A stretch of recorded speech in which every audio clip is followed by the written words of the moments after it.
Reports of a big data breach. The New York Times says Russian hackers stole more than 1 billion usernames and passwords and have 500 million email addresses.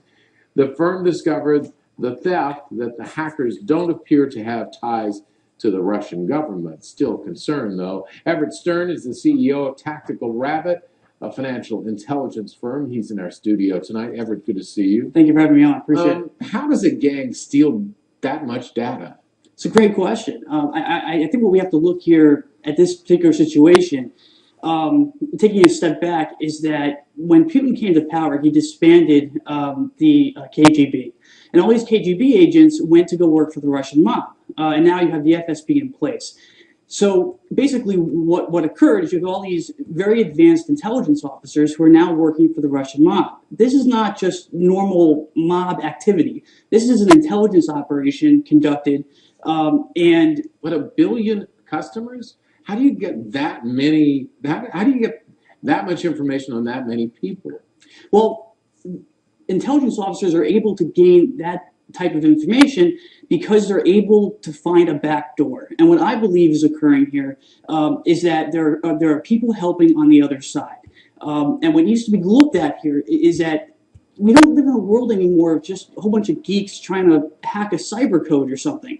It's not about that. It's about human intelligence, which means human-to-human contact. And so you're saying they're not hacking in on the computer, they're stealing the information outright? Both. Oh. Both. There has to be a combination of the two.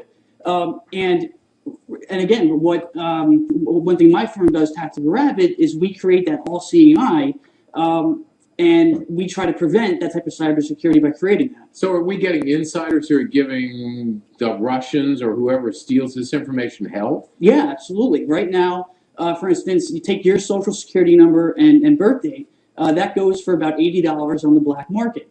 How much money can somebody make off after making that investment of $80? A lot, enough to conduct one of these types of large-scale intelligence operations. So how much money could a gang, by taking the information from 1 billion people, how much money could they make from that?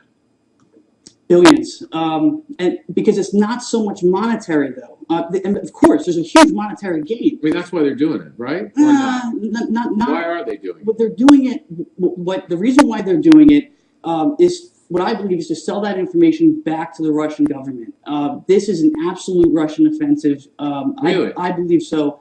And again, I think this is using KGB intelligence officers to do it, former intelligence officers to do it. All right, so you advise your clients on this kind of thing. How do you prevent your employees from handing over important information? Well, the first thing is to admit that cybersecurity, the word itself, it doesn't exist. There is no such thing as cybersecurity. Right.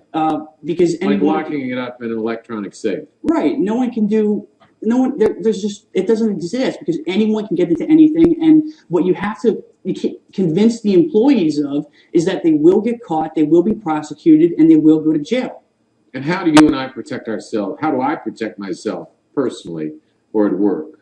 Well, what you can do is you can try to make yourself as much of a hardened target as possible. Well, meaning, so let's take your house, for instance. You can put a nice thing of barbed wire, a moat, a fence, a whole thing, cameras. Right. It makes yourself a hardened target. Right. Where the problem comes in, though, is when you accidentally leave the door unlocked. That's where the problem comes in. And that's the same way with your computer. Yes. So someday I accidentally leave my computer on and somebody steals the information in it.